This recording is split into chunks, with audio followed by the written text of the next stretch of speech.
কিন্তু আমাদের প্রত্যেকের কিন্তু দায়িত্ব আছে এগুলো নিয়ে কথা বলবার, এবং যিনি অভিনয় করছেন কিংবা যিনি টাকা লগ্নি করছেন, প্রডিউসার কিংবা যেই প্রোডাকশন হাউস থেকে তৈরি হচ্ছে, বা যে পরিচালক ছবিটি পরিচালনা করছেন, যারা বুক ফুলিয়ে ভাবছেন যে এই নায়ক তৈরি হয়েছে আমাদের সমাজে, তাদের কিন্তু দায়ও আছে যে নায়ক ঠিক আছে, অবশ্যই তিনি একজন বড় নায়ক বা তারা একজন প্রত্যেকে বড় নায়ক, কিন্তু তাদের একটা ফ্যান বেজ আছে, যেই বেজটা কিশোর সমাজ, যে বেজটা জানে না যে আসলে পুরুষত্ব কি, পুরুষত্ব যে নারীকে সম্মান দেওয়ার মধ্য দিয়ে পুরুষত্ব আরো সৌন্দর্য বেরিয়ে ওঠে, এটা কিন্তু গণমাধ্যম প্রকাশ করছে না।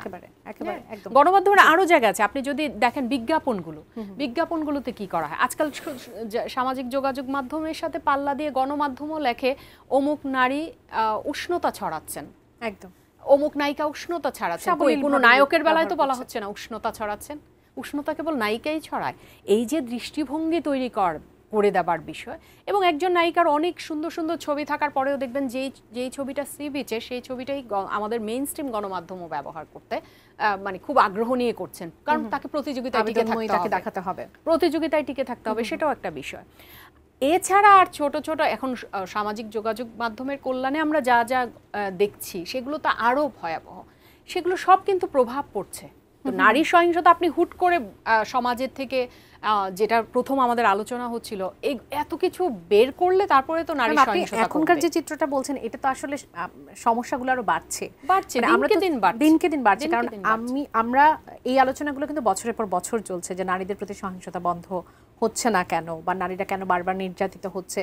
তো সেই সমস্যার সমাধান না হতেই আমরা দেখতে পাচ্ছি যে সংকট আরো বাড়ছে, এবং সেখানে আমাদের প্রতিরোধ ব্যবস্থাটাই বা কতটুকু, সেটা নিয়েও নিশ্চয়ই আলোচনা করব। একটু জনাব নূর খান লিটন আপনার কাছে আসি। সেটা হচ্ছে যে আমাদের দেশে তো নানান আইনও আছে নারীদের জন্য, সেই আইনগুলোর প্রয়োগ কতটুকু হচ্ছে, বাস্তব চিত্রটা আসলে কি? গত 5ই আগস্ট বা তার আগে যে আন্দোলনটি হলো, এই আন্দোলনে যদি আপনি সংখ্যাগত উপস্থিতি খেয়াল করেন, তাহলে আপনাকে অবশ্যই গুরুত্ব দিতে হবে নারীর অবস্থানকে, তার অংশগ্রহণকে।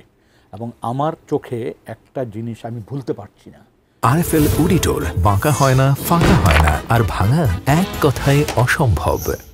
সেটা হচ্ছে 7 মসজিদ রাস্তা দিয়ে আমি যাচ্ছিলাম, সম্ভবত 28-29 তারিখ বা 2-3 তারিখে হবে আগস্টের। একটা ওয়ালিং, মানে একটা চিকা লেখা হচ্ছে, ওয়ালিংটা করছে দুটো মানুষ, একজন একেবারে হিজাব বোরখা মোজা পরা, আর একজন আধুনিক পোশাক, দুজনই নারী, দুজন মিলে একই স্লোগান, অংশবিশেষ ইনি লিখছেন, অংশবিশেষ উনি লিখছেন, আর্ট করছেন, একজন সিগারেটও টানছেন। আমি কথাটা বলছি এই কারণে যে এই সময় কিন্তু আমরা নারীকে একরকম দেখলাম, সেখানে কিন্তু টিটকারি মারতে দেখিনি, সেখানে এটা নিয়ে প্রশ্ন করতে দেখিনি। তার মানে কি, আমার মানে পুরুষতান্ত্রিক সমাজে রাজনৈতিক বিজয়কে ছিনিয়ে আনার জন্য সেই নারীকে ব্যবহার করা, মানে সে এই জায়গাটা অ্যাকসেপ্ট করছে। কিন্তু ঠিক তার পর মুহূর্তে, মাত্র 15-20 দিনের ব্যবধানে আমরা দেখলাম যে নারীকে কিভাবে ঘরে ফেরানো যায় সেই চেষ্টাটি। আপনি যে বলছিলেন যে সিগারেট খাচ্ছে বা কিছু একটা, সেম ঘটনা আমি পরবর্তীতে দেখলাম, ওই লালমাটিয়াতেই দেখলাম যে ওইখানে কি ঘটনা ঘটলো। এই যে বিষয় আরো যদি খেয়াল করেন যে গত পরশুদিন বা গতকালকে যে ঘটনাটা মুরাদনগরের ঘটনা, আমি এই ব্যাপারটাতে একটু একেবারে রাজনৈতিককরণের দিকে এখন চলে গেছে। এই ঘটনাটা নিয়ে আমি একটু খোঁজ খবর নেওয়ার চেষ্টা করলাম। ওখানে আইন ও সালিশ কেন্দ্রের একটা প্রতিনিধি দল গিয়েছে, তারা আজকেই রাত্রে ফিরলো 8টার দিকে, তাদের সাথে আমার কিছু কথাবার্তা হলো। এই জায়গায় যে ঘটনাটা ঘটেছে সেটা হচ্ছে একটা নারী চরমভাবে নির্যাতনের শিকার, শারীরিক মানসিক নির্যাতনের শিকার, সেক্সুয়াল। এখন আপনি যদি প্রথম দিনে তার সামাজিক যোগাযোগ মাধ্যমে তার বয়ানগুলি বা বক্তব্য শোনেন, তাহলে দেখবেন সে খুব স্ট্রংলি এই ব্যাপারগুলিকে তিনি বলেছেন যে তিনি বিচার চান, মানে সর্বোচ্চ পর্যায় পর্যন্ত, এবং উনি লড়াই করবেন। আজকে যদি খেয়াল করেন তাহলে ওই নারী কিন্তু অনেক পিছনে চলে গেছে। তিনি এখন মামলার ব্যাপারে খুব বেশি আশাবাদী নন, বা তিনি ওই জায়গায় দুর্বলতা দেখাচ্ছেন। আবার যদি এই মাঝখানের সময়টা আপনি খেয়াল করেন, ওই মুরাদনগরে হচ্ছে বিএনপির একটা অবস্থান আছে, আবার আমাদের নতুন যে পার্টি এনসিপি, সেইটার যে সজীব ভুঁইয়া, তার বাড়ি ওই এলাকায়, এবং সেইখানে যিনি প্রধানতর মানে আসামি, যাকে গ্রেপ্তার, তিনি নিজে আহত অবস্থায় আছেন হাসপাতালে, গ্রেপ্তার ফজর আলী। হ্যাঁ, ফজর আলী। তিনি একটি রাজনৈতিক পরিচয় বহন করেন বিএনপির। আবার যারা আরও 4জন যে গ্রেপ্তার হয়েছেন তারা কিন্তু আবার ওই এনসিপি পার্টির সাথে যুক্ত, এরকম কথা শোনা যাচ্ছে যে সমন্বয়ক এরকম কিছু। এটা গেল একটা। আরেকটা জিনিস আমরা যেটা খেয়াল করছি যে ওইখানে আসলে থানায় খুব ঊর্ধ্বতন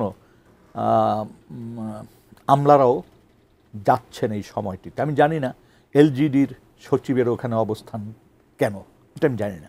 এই কথাগুলি শুনছি, সত্য মিথ্যা আমি বলতে পারবো না। যদি এলজিডি আসলে সজীব ভুঁইয়া কিন্তু ওই মন্ত্রণালয়ের উপদেষ্টা, এখন তার অধীনস্থ সচিব কেন ওই থানায় যাবেন? ওই মহিলা যখন থানায় থাকবেন, আর হঠাৎ করে ওই মহিলা কেন 24 ঘন্টার মধ্যে ইউটার্ন নেবেন?